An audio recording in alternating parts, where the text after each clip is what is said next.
Alright, welcome back from that short commercial break. And at this particular time, we're heading into a brief insight, and of course, regarding understanding interior designing. Let me say this, that before you venture into any business, before you invest money into any business, it's very important as an entrepreneur to be fair to yourself. Do you really have the knowledge of what you're trying to pursue? Do you have do you know everything about that business you're trying to pursue? Okay, you may not know everything, but at least do you know a bigger percentage of what really it takes to make it through that business? It's very important to understand that. We happen to reach out to Kawawa Brian. He's an interior designer, and of course, he's been able to succeed at this particular industry. But it's not just a straightforward journey, just like the way it might seem. There are quite lots of insights you need to understand regarding that. There are quite lots of revelations that you need to acquire to make sure that you can succeed. Let's review this.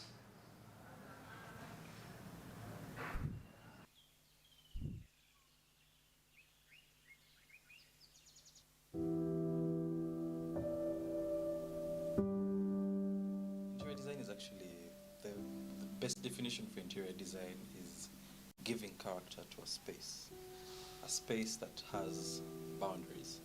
So most people have the perception that interior design is putting furniture in sitting rooms, bedrooms, and things like those. But interior design is actually giving character to a space that has boundaries. So if you look at a compound, that's an interior space because it has the boundary wall. So any space that has a border, we refer to it as an interior. And the design of an interior is giving character to that particular space, to give it a purpose, to give it a meaning. That is what the definition of interior design is. So it goes beyond adding color to spaces, but just giving them character, making them usable for a particular purpose.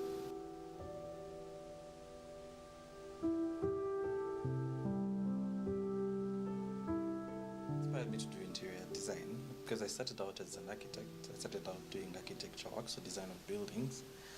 But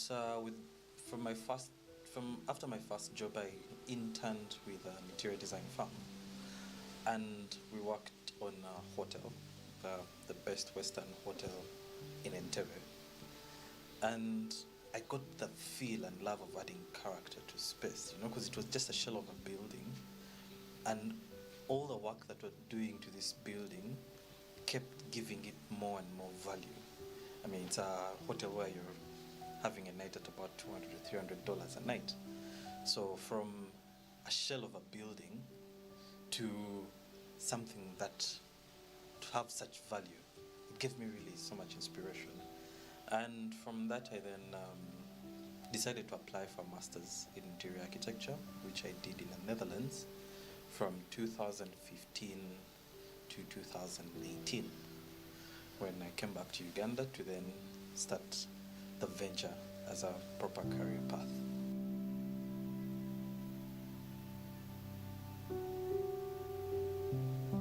Developed world, for all those of you who are watching, interior design is a very, very profitable business. It's a very profitable venture.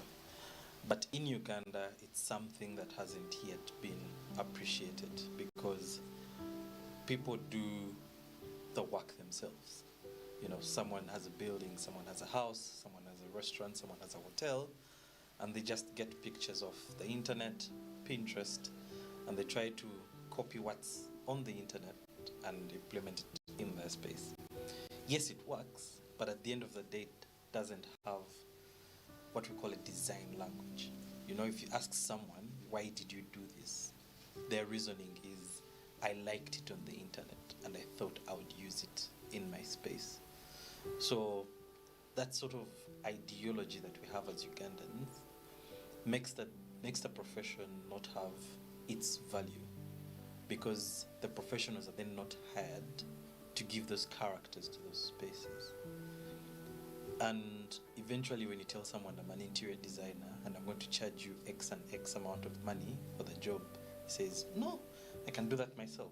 I'll just go to the internet, get a few images, and put them in my space. So elsewhere in the world, it's a very profitable venture. In Uganda, the appreciation is just like everything else that is starting, so it's a struggle. You're trying to get very many people to appreciate what you're doing, to give them a difference between what they would have done themselves and what you offer them as a professional. With any other venture that is new, you need people to pull to it, to get drawn to it. So eventually, in a number of years, it will be appreciated as a venture.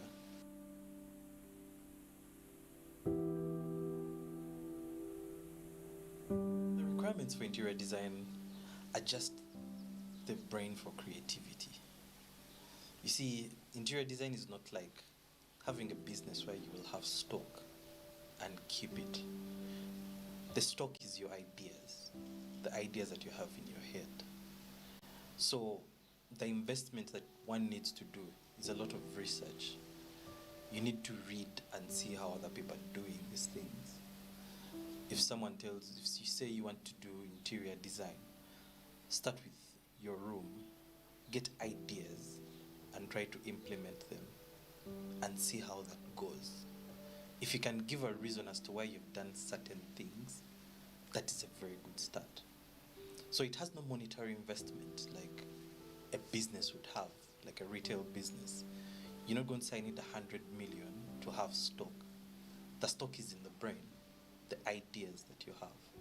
The more ideas that you have, the more stock that you get.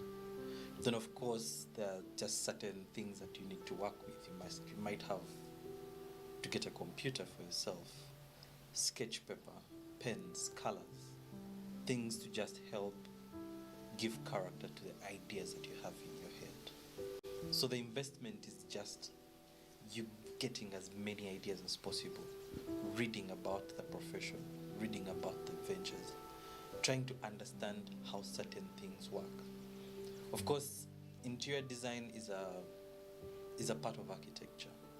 So for the young people in high school, it would be nice to go into the architecture field, do architecture in campus or at university, because you get to understand reasons why things are the way they are. It's that knowledge that then can help you make the decisions that we make in the profession. Because no one ever understands why a chair is the size it is. But that's the knowledge you get from the education. So part of the investment is also the education. You get to study these things. If you need to go to architecture school, you go. There are programs out there for interior designers. You can go and get those. They're there online. You can apply and attend or things like that. So that's the investment of getting into this venture.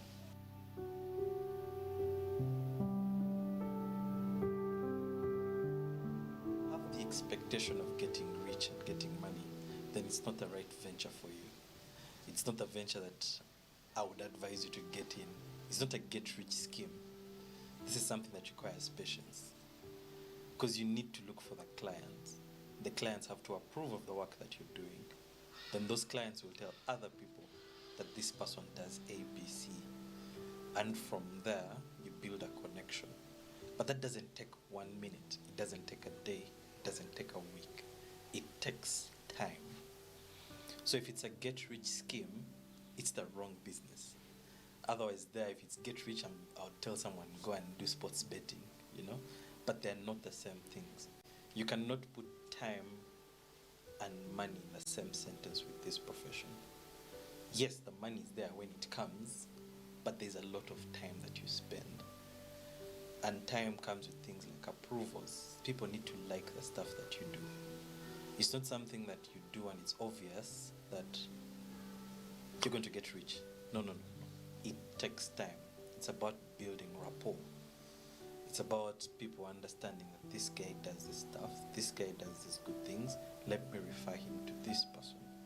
So when you keep generating those referrals, you keep getting those numbers, at the end of the day it returns in monetary value. Because if you get 10 clients a month and each client is giving you X amount of money, multiplied by 10, that's quite a lot of money. But if you're also if you're not doing the work of working to impress, doing the right things, then it doesn't work out. It's not a get-rich scheme. It's something that requires patience and time. And with time you get to learn more. You learn from your mistakes. You make something better than the previous.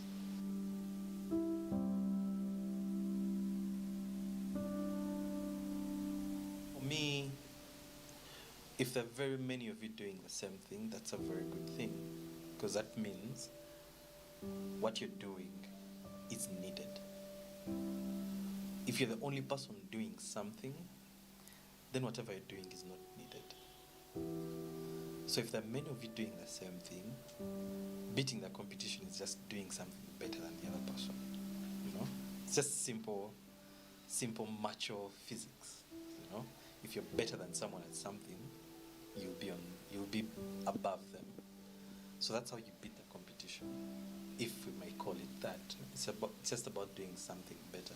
Yes, there are people who do much better than me, but I always strive to reach their level and pass them.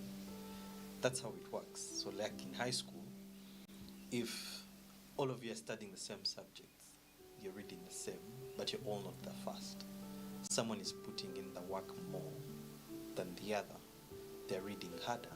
They're spending more nights in class so they can be better than the person next to them. So that's how it is with this venture as well. You just put in the work, do enough research so that you're better than the person next to you.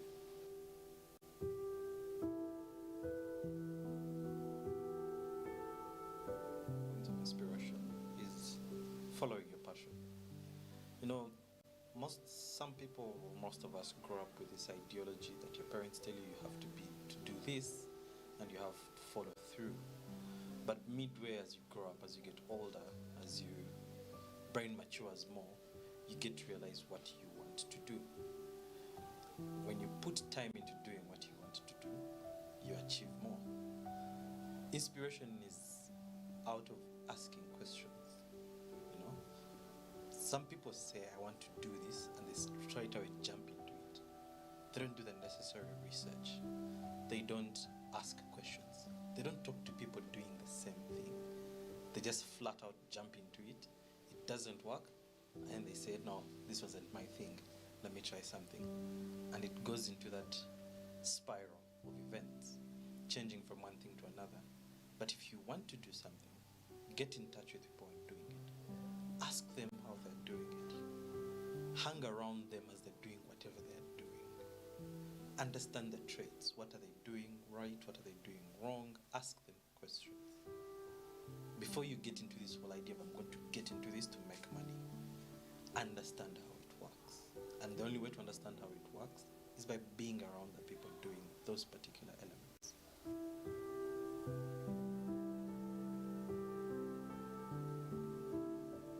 I think I can't reveal as a person, but it depends on the job that you're doing. It depends on the job that you're doing. And with this venture, your work speaks for you at the end of the day. There's no price list. You charge based on what you offer. If your work is good, you can say 10 million, and someone says, okay.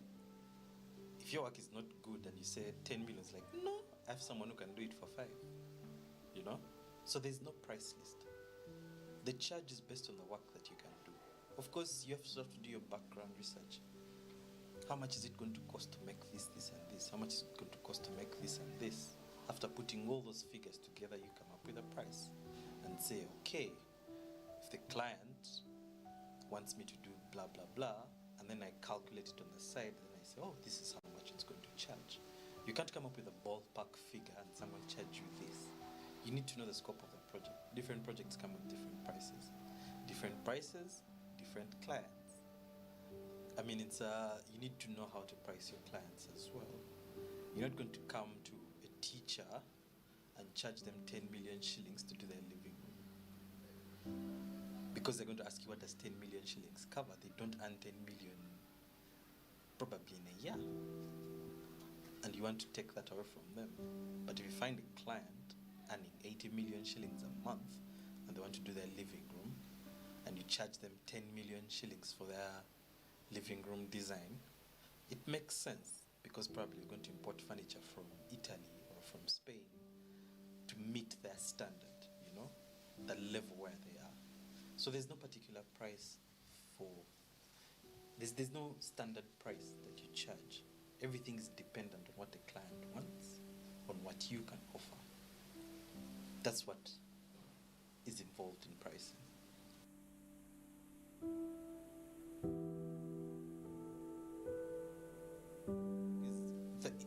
The designs that you'll find on the internet were particularly made for that particular space.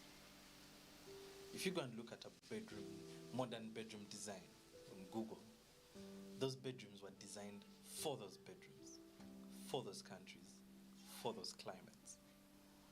So you might want to replicate this here and it doesn't work. So if a bedroom is using beds that are made out of oak wood, we don't have oak wood in Uganda. And if you use any other type of wood, it will not look the same. It doesn't make sense. You can't just copy and paste, because there's a particular reason as to why that design is the way it is. It doesn't work like that elsewhere.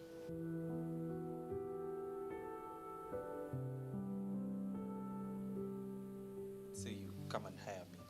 I want my space. Number one, you must have the space that we're going to design. If you say it's a restaurant, the space is there, the restaurant is there. Then I'll ask you, what do you want to achieve with this restaurant? What do you envision with this restaurant? Of course, the basic words that are going to come up. I want something modern, I want something nice, I want something cool, I want something that will attract people. That informs me on the design to make. Then I'm going to make a design for you, and you look at it, and I ask you, does this work for you? Yes or no? And you say, yeah, this design is nice. Maybe we change this, we change this, we change this. I go back to the drawing board, make the changes. I show you, say, okay, yeah, based on the conversation we had, this is what I've come up with now. Should we go with this? You're like, yeah, I think this will then make do. And then we proceed. Because for me personally, I don't want to execute a project without getting a go-ahead from the client. That's why we have a design process. That is where the profession comes in. So for us, we don't get images from the internet and show you. We actually design your space and you see it. And if you agree with it, we then go ahead and implement. So until the client says, yes, this is perfect, let us do this. We don't go ahead unless the client gives us the go ahead. The client has to say, this is what I want, and this is what we're going with. So what I would need from the client is, of course, their time. When I say, okay, yeah, can we meet in a week and talk about the design? We meet in a week, we talk about the design. He says, oh, this is okay, change this, this, and this. Of course, ideas come back and forth. The client can say, oh, there are these nice chairs that I saw here, can we use them? And I'll probably tell the client, yeah, these chairs are actually nice, but they're very expensive. However, there's this type of chair which would fit in your budget. Things like those. So those conversations and the time with the client helps the project then come up to become a successful one.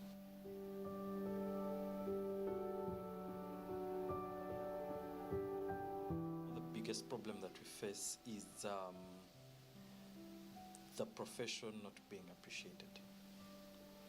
Because every client has a carpenter, every client has a plumber, every client has a welder, every client has those people they can use. They can put people together and they come up with something.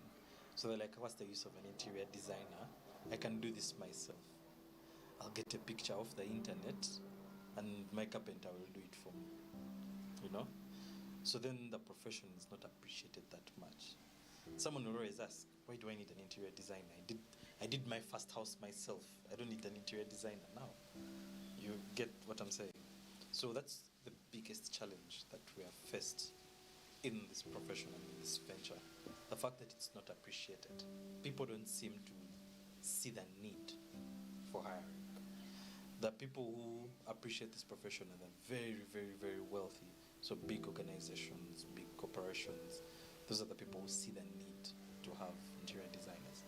But interior designing can go all the way to as low as the guy who roasts chicken on the road. Because you can decide to make his car store very, very nice, chicken place, and someone comes on the roadside and says, oh, this place looks different. It's not like all the others I've seen. Because he sought the services of a professional. How does that help? In the long run, he can decide to price his chicken 3,000 shillings more. So people are not buying the chicken. It's just because his place looks different from everyone else's. So his value has gone up. The value of the product he's selling has gone up. Because there was thought put into just that small establishment of his. So that appreciation for the profession is what we are facing as professionals in this venture.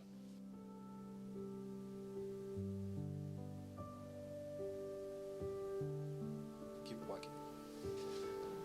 We can't stop working just because one or two people are not appreciating. Out of 10 people, there'll be that one person who appreciates your work and will require your services. That's why very many architects are working, because there'll be that one person who is there to seek their services. That one person changes a lot, because that one person will then tell someone else, and the chain reaction continues. So it's just to keep pushing. Otherwise, if we're all giving up on things just because no one is appreciating them, we would be nowhere.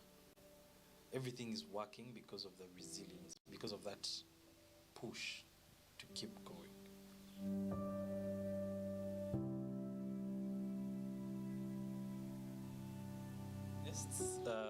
You just have to make it work. If the expenditures are way higher, you have to cut down on certain things. You don't live beyond your means. And also to try and be calculative, If I know I need to do this, this, and this, then I know I have to look for a job that will actually cover that cost, Because you don't want to live a life where you're on the borderline all the time. You need to be calculative. Like, okay, if last month I spent 1.5 million, I must be able to get 3 million next month. I don't know where I'll get it from, but I'll do it. So to push. That's the way you balance it out. Because you can't live... I feel like living life is not structured in a straight line. Things happen. Balancing incomes and expenditures. For me, it's not a straight line thing. Anything can happen. And the pandemic has shown us that you never know what's going to happen the next day. But you always have to keep that in mind. You know that anything can happen the next day. So I always have to make sure that I earn more from the next project, or I get as many projects as possible. At that point, the balances will then come up. Number one, you just limit your expenditures. So if you don't need certain things, don't get them. You just get what you need. Pay for what you need. You don't need to get everything just because your peers have them. You just need the basics. If you're spending on people and things like those, you cut that out. A lot of money is saved when you cut all those expenditures out. So just knowing what you need. The reason why most of the times we have very many expenses, is because sometimes we're paying for things we don't need. If you can analyze that and say there are certain things I need and certain things that I don't, then everything works out.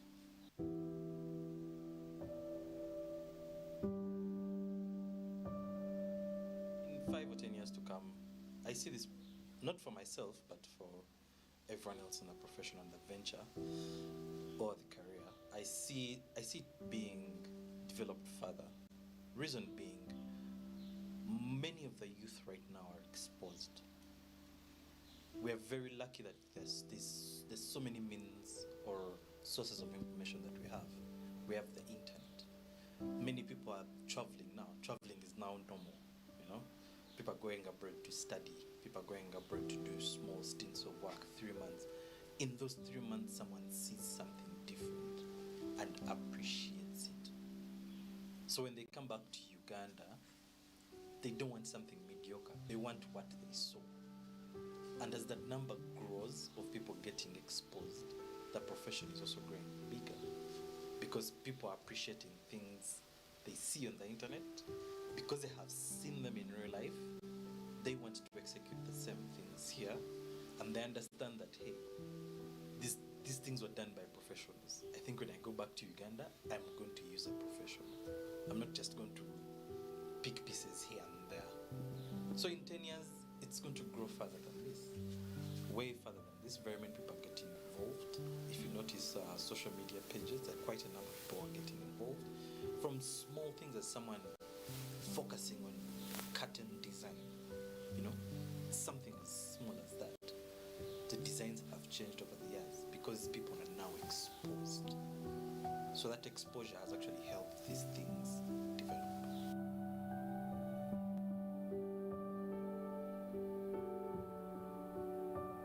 I don't like putting such pressures on myself, where I want to see myself in 10 years. Yes, I want to be successful.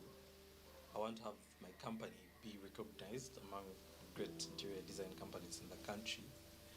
But there's way more that I can achieve in those 10 years that I might not have envisioned right now.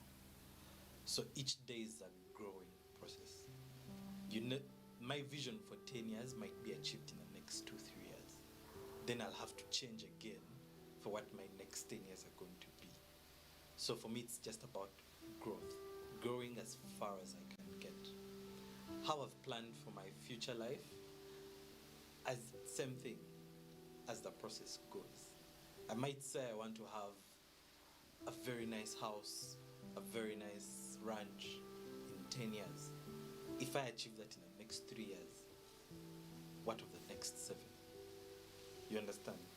So if I limit myself to 10, then it will be when I've reached that 10 milestone, then I'm done. But it's just about having that view of infinity. Let me just try to do as much as possible as I can while I still can. So not limiting myself to that milestone of 10 or 20 years.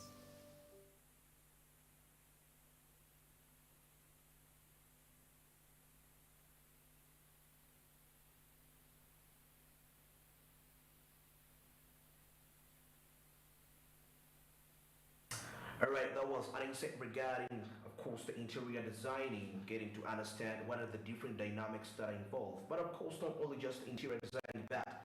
We are looking at the general knowledge regarding running a business. How best do you run a business efficiently?